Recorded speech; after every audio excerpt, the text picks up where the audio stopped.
Bonjour, c'est Romain Mousset. Aujourd'hui, je vous présente un livre.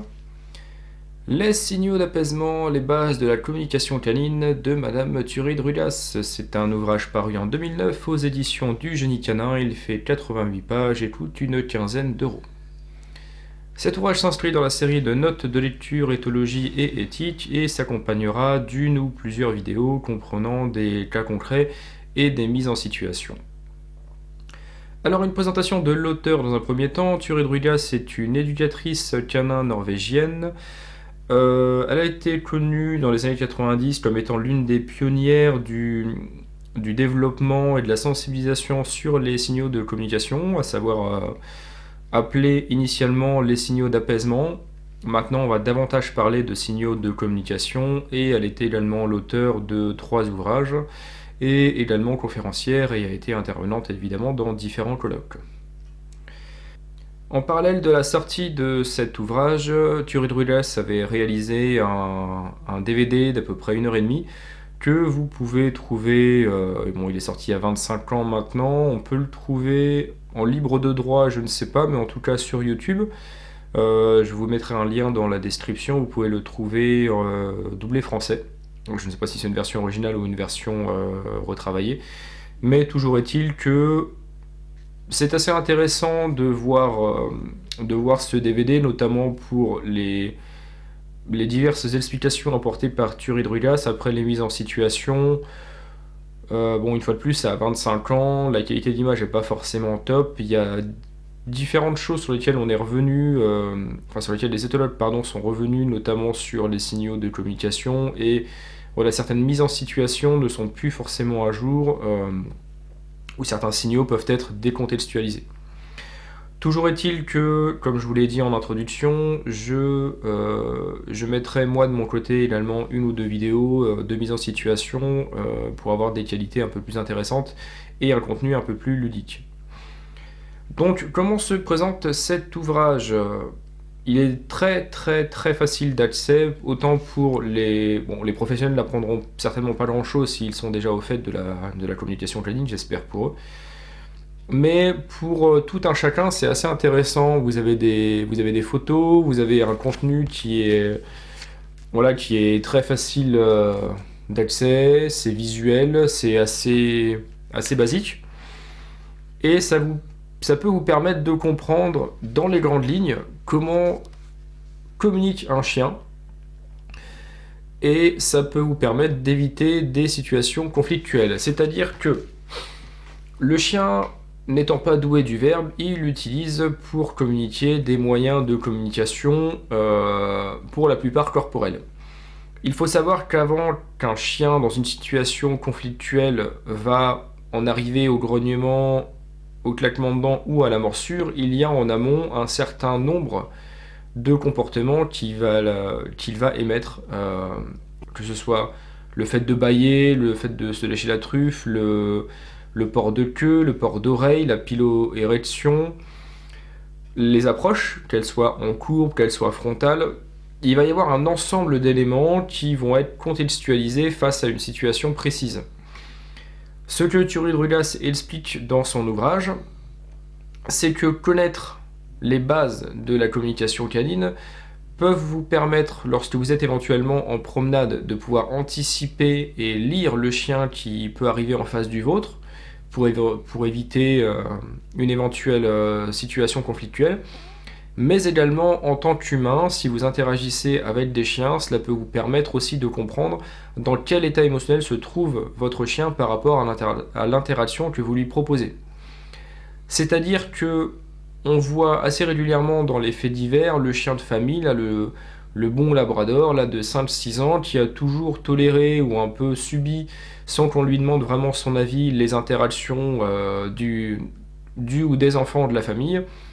Et un jour, parce que à ce moment-là, le chien n'est pas dans son assiette, parce qu'il y a un problème de santé quelconque, parce qu'il y a il y a un quelconque détail en plus dans cette situation, le chien peut se mettre à ce moment-là à croquer, à pincer, ou parfois même à mordre plus violemment l'enfant de la famille. Et pour évidemment tout le monde, c'est la grande stupéfaction, le chien va être ou replacé ou euthanasié, personne ne comprend, alors qu'en fait ça fait des semaines, voire peut-être des mois ou des années que le chien explique par différents signaux de communication qu'il ne gère absolument pas cela. Donc plus vous allez apprendre les signaux, plus ça va vous permettre une fois de plus de pouvoir mieux comprendre le chien avec lequel vous évoluez dans votre vie, mais également face à un chien errant ou un chien de famille, bref un chien avec qui vous n'évoluez pas en permanence et qui vous connaît peut-être peu ou pas du tout, de pouvoir vous adapter à lui face à certaines situations. Thierry Drudas explique que le fait de tourner la tête, le fait de bâiller face à un chien stressé, peut l'amener à se détendre. En fait, en jouant ainsi, en faisant cela, nous mettons en fait à parler chien. Comme il est difficile pour le chien de se mettre à parler humain, parce que nous utilisons beaucoup plus notre langage verbal que notre langage non verbal, il est beaucoup plus facile et pertinent pour des humains d'apprendre à parler chien. L'un des exercices les plus célèbres et relativement admis maintenant comme exercice commun dans l'éducation canine, c'est face à un jeune chiot ou un chien adulte qui va vous sauter dessus. L'une des meilleures situations que vous pouvez proposer ou l'un des meilleurs comportements serait de vous tourner pour ignorer le comportement du chien et ne pas renforcer celui-ci. En faisant cela, ce n'est une fois de plus ni plus ni moins qu'utiliser les signaux de communication des chiens entre eux, ou lorsqu'un chien refuse une interaction d'un autre chien, il va lui-même se tourner, s'asseoir, en tout cas ne pas renforcer ce comportement. Donc comprendre une fois de plus les bases de la communication canine, c'est intéressant à plus d'un titre pour des interactions avec les humains, pour des interactions avec les chiens, pour les interactions chien-chien, pour les interactions chien-humain. Je mettrai quelques liens également du DVD, mais je l'utiliserai davantage en support pour la vidéo suivante. Ce qu'il faut savoir, c'est que dans l'ouvrage de Thierry Drudas, donc à la base, on appelait ça des signaux d'apaisement, parce que Thierry Drudas avait étudié cela et mis certains signaux en corrélation avec des interactions plus ou moins conflictuelles, où en fait, en utilisant ces signaux, on pouvait anticiper une interaction relativement conflictuelle. Toujours est-il que maintenant, on sait qu'un certain nombre de ces signaux de communication peuvent être émis en dehors de ces situations conflictuelles. C'est pour ça que maintenant on élargit sur la communication. Qu'est-ce que vous pouvez trouver comme signal classique chez le chien ? Le fait de tourner la tête, par exemple, le fait de plisser les yeux, le fait de se détourner, le fait également de se lécher la truffe, le fait de se figer, de marcher lentement, d'utiliser des mouvements lents, la position d'appel au jeu, le fait de s'asseoir, le fait de se coucher, le fait de bâiller, le fait de flairer le sol, le fait de contourner, le fait de s'interposer, le fait de remuer la queue, le fait après de relever la patte, le fait de regarder du coin de l'œil. Tout ça sont des signaux qui vont être expliqués à travers les 88 pages de l'ouvrage, avec une fois de plus des photos pour illustrer et des explications techniques, scientifiques, et des exemples concrets que Thierry Drudas utilise, soit par rapport à des chiens de ses clients, soit par rapport à des propres situations qu'il a pu voir et observer à travers sa vie.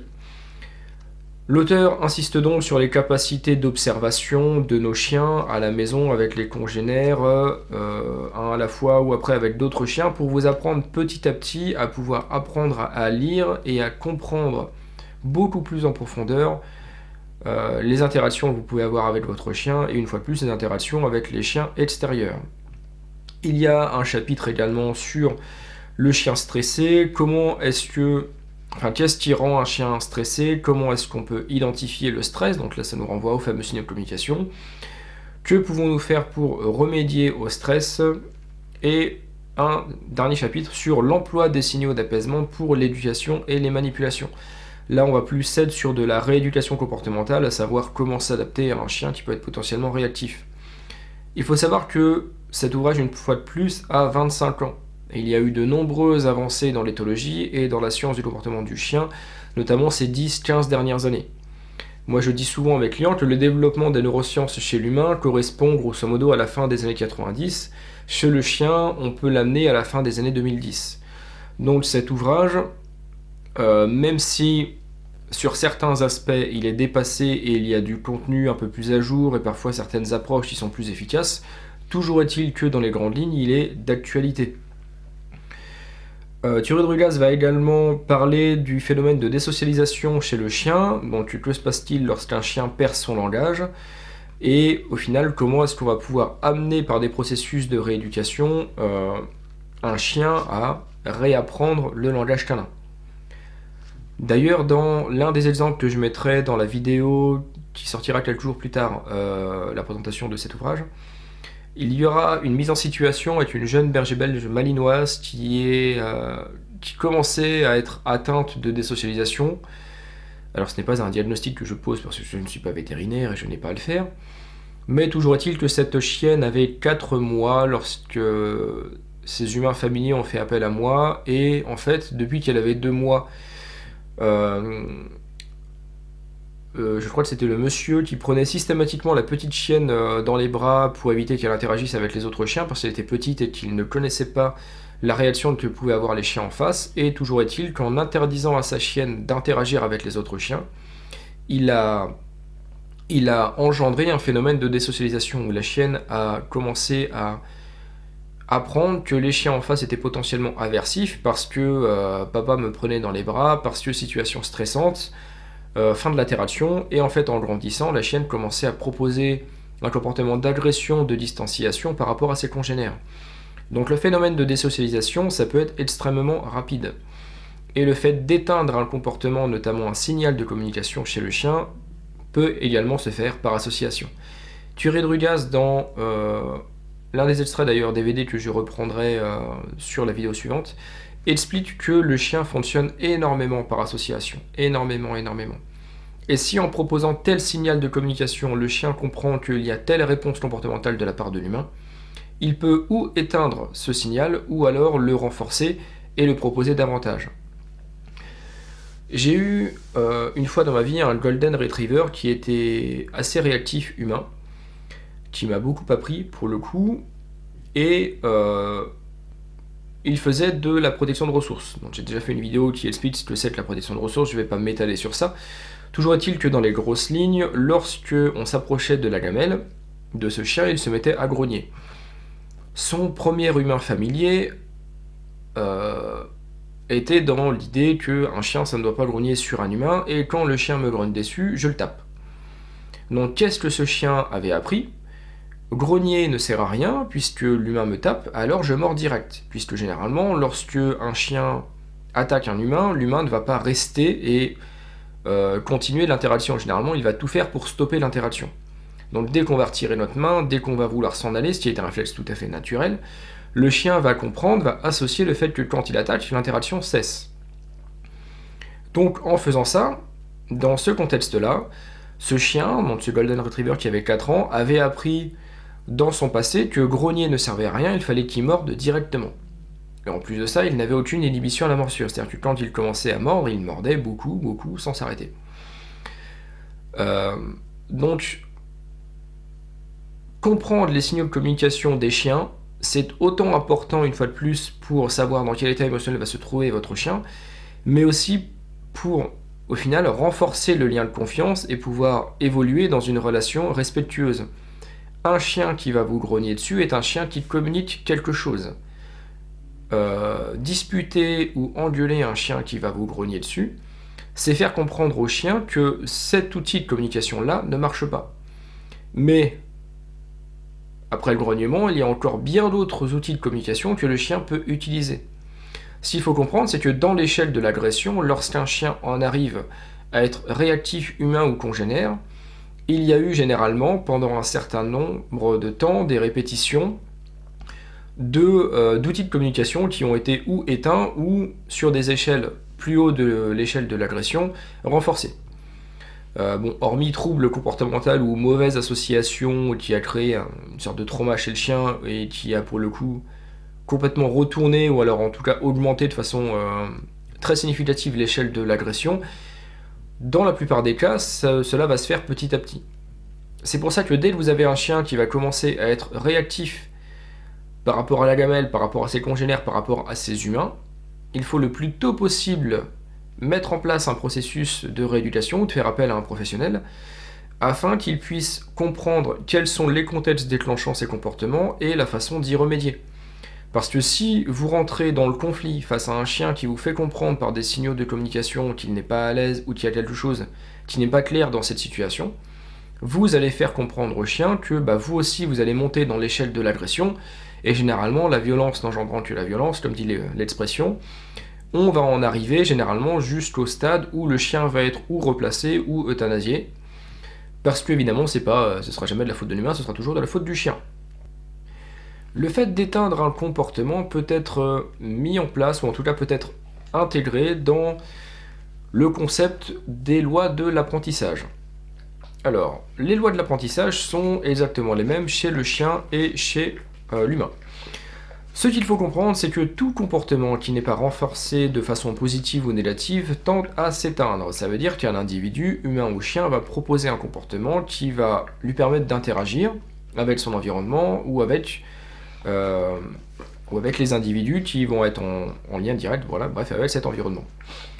Toujours est-il que tout comportement est adaptatif, c'est-à-dire qu'un comportement qui ne va pas apporter la réponse souhaitée ou un comportement qui ne va pas avoir d'utilité ou de finalité dans l'interaction va s'éteindre et généralement l'individu en question va proposer un autre comportement pour obtenir cette réponse.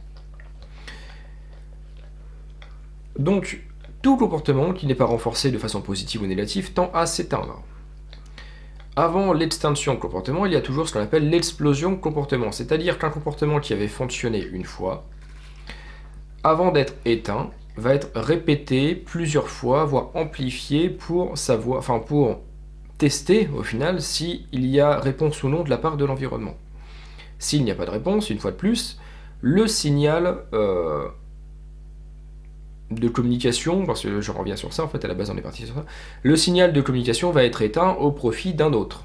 C'est comme ça qu'on en arrive sur les échelles de l'agression. Un chien qui comprend qu'en bâillant, en se léchant la truffe, ou en proposant tel ou tel signal, s'il voit que ça ne fonctionne pas, il va essayer autre chose. Et ça va toujours aller en s'amplifiant parce que la finalité étant de couper l'interaction. Donc, le comportement adaptatif qui n'est pas renforcé tend à s'éteindre. Avant, évidemment, il y a ce qu'on appelle l'explosion de comportement. Vous, en tant qu'humain, un exemple que je cite souvent lorsque je suis en clientèle, vous êtes sur votre ordinateur, vous souhaitez fermer une fenêtre, vous allez cliquer en haut à droite sur la petite croix rouge. Généralement, la réponse comportementale, entre guillemets, apportée par l'ordinateur, et je clique sur la croix rouge, la fenêtre se ferme. Si jamais l'ordinateur se met à figer, à bugger, vous allez cliquer 2, 3, 4, 5 ou 6 fois avant de vous dire bon là ça marche pas, je vais faire autre chose. Un reset, CTRL Alt Sup, etc. Mais toujours est-il que vous n'allez pas rester ad vitam aeternam en train de cliquer sur ce bouton, parce que sinon au niveau de l'évolution des espèces on n'aurait pas été bien loin. Donc entre le moment où vous avez compris que jusqu'à ce que vous rebootiez votre PC, ça sert plus à rien d'appuyer sur la petite croix rouge et sur le clic initial qui était censé engendrer la fermeture de la fenêtre, il y a eu cette répétition, cette explosion de 3, 4, 5 fois. Vous avez cliqué. Si au bout de la 5e fois, la fenêtre se ferme, et qu'au final vous vous rendez compte qu'à chaque fois il faut que vous cliquiez 4 ou 5 fois, vous allez comprendre que désormais sur cet ordinateur, parce qu'il y a un problème quelconque, il faut que vous appuyez 4 ou 5 fois sur la petite croix rouge pour que la fenêtre se ferme. C'est-à-dire que plus jamais vous n'allez appuyer qu'une seule fois, puisque vous savez, ça a été ritualisé qu'il faut appuyer 4 ou 5 fois. Chez le chien, c'est la même chose. Un jeune chiot qui va vous sauter dessus pour avoir une interaction, c'est l'exemple généralement le plus... l'un des premiers problèmes que quasiment 9 personnes sur 10 vont rencontrer avec leur chien. Lorsque le chiot est tout petit, tout bébé, on va l'autoriser à nous sauter dessus parce que ça n'atteint que les chevilles ou que le mollet et puis c'est mignon, le chien est petit, en fait il fait ça pour pouvoir avoir accès à nos mains, pour pouvoir interagir avec nous. Seulement en grandissant, la petite boule de poil qui fait 5 kg arrive à faire 10, 15, 20 kg et là généralement ça commence à être chiant. C'est à ce moment-là que les gens vont faire appel à un éducateur canin et le problème c'est que votre gros labrador qui a 6 mois maintenant et qui a fait ça pendant au moins 4 mois, c'est-à-dire vous l'avez adopté généralement en 8 semaines, entre 2 et 3 mois, si vous faites appel à quelqu'un ou si vous vous rendez compte qu'à partir de maintenant ça commence à être problématique, vous avez renforcé ce comportement, c'est une habitude qui est ancrée chez votre chien depuis 3 ou 4 mois. C'est-à-dire que lorsque l'éducateur canin va arriver, va vous expliquer les principes des lois de l'apprentissage, enfin moi c'est ce que je fais de façon systématique, et expliquer le pourquoi du comment est-ce que cette interaction et cette problématique est apparue et finalement est présente, moi personnellement je vais apprendre aux gens, oui, les principes d'extinction de comportement, le fait de ne pas renforcer le chien quand il va vous sauter dessus, le fait de le renforcer uniquement que quand il va avoir les quatre pattes au sol ou que quand il va être dans un état émotionnel qui ne va pas l'amener à sauter, bref, on va pas rentrer dans les détails. En faisant cela, on n'a pas besoin de récompense alimentaire, on n'a pas besoin de mettre un coup de pied ou un coup de genou au chien quand il nous saute dessus. On a juste besoin d'utiliser les signaux de communication des chiens, à savoir je vais me retourner, je ne renforce pas le comportement. Et le chien, étant donné que lui, ce qu'il va avoir, c'est la caresse, il va devoir, au bout d'un certain nombre de répétitions, parce que le chien qui avait l'habitude de vous sauter dessus une fois ou deux dessus, il va peut-être le faire 3, 4, 5 ou 6 fois avant de se dire bon bah merde, ça marche plus, je vais faire autre chose. Et cette adaptabilité de comportement va l'amener justement à proposer un autre comportement que vous allez renforcer si c'est ce que vous attendez. Savoir le chien qui va s'asseoir, le chien qui va avoir les quatre pattes au sol. Mais ce qu'il faut comprendre, c'est que tout comportement qui est renforcé de façon positive ou négative tend à se répéter. Plus ou moins longtemps en fonction de la négativité, du renforcement, voire de la punition. Après, c'est mettre les chiens en inhibition, on va rentrer encore dans d'autres explications que je ne vous donnerai pas dans cette vidéo. Toujours est-il que d'un point de vue éthique, et même d'un point de vue légal, théoriquement, l'éducation coercitive est interdite. Et d'un point de vue éthique, c'est très largement discutable. Toujours est-il que le signal de communication qui a été éteint peut... Enfin, si ça a été éteint, ça va être très difficile de le faire réapparaître. Dans tous les cas, on va pouvoir renforcer des comportements intermédiaires, soit sur l'échelle du dessous, soit sur l'échelle du dessus, en tout cas pour ne pas amener le chien systématiquement à mordre ou alors à attaquer. Je reviens à l'exemple sur mon Golden.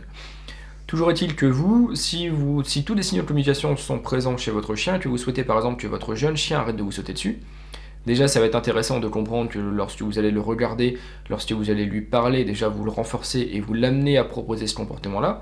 Donc le fait de vous tourner, le fait d'ignorer le comportement, comme explique Thierry Drugas dans son ouvrage, va amener le chien naturellement à proposer un autre type de comportement. Mais si quand il vous saute dessus, vous lui parlez, vous le caressez une fois sur deux, et qu'une fois sur deux vous le caressez, enfin vous le poussez en lui disant non, faut pas sauter, lui ce qu'il comprend de toute façon c'est que même si ça marche une fois sur deux, une fois sur trois, bah on va quand même tester. Parce qu'après tout, nous, même si on sait qu'on a une chance sur 20 millions, admettons, de gagner au loto, on va quand même gratter parce qu'on se dit on sait jamais, ça peut marcher. Le chien va proposer des comportements qui vont apporter une finalité. Et si ça marche une fois sur 4, une fois sur 5, tant pis pour les 3 ou 4 fois restantes, au final, si ça marche, je vais répéter ce comportement. Donc le principe des lois de l'apprentissage est vraiment à mettre en corrélation avec les signaux de communication, ou tout processus d'éducation ou de rééducation. Mais je tenais à mettre cela en lien parce qu'il me semble, si je ne m'abuse, que je n'ai jamais parlé des lois de l'apprentissage, et notamment des extinctions de comportement dans mes précédentes vidéos. Mais c'est aussi un fait qui est soulevé par Thierry Drugas dans cet ouvrage. Voilà pourquoi je faisais cette petite parenthèse. Voilà, c'était donc cette petite vidéo pour un petit ouvrage. Une fois de plus, les signaux de communication, les bases de la communication canine de Madame Thierry Drugas, paru en 2009 aux éditions du Génie Canin, paru dans sa version originale en 1997. Il fait 88 pages, coûte 16 € en neuf, mais Animalin propose des éditions en occasion, des éditions abîmées. Moi je l'avais eu il y a quelques années pour 6 ou 7 € je crois. Je vous conseille vraiment de le lire afin de comprendre votre chien, de pouvoir l'analyser et de pouvoir améliorer la relation que vous pouvez avoir avec celui-ci. Je vous retrouverai prochainement pour un entretien avec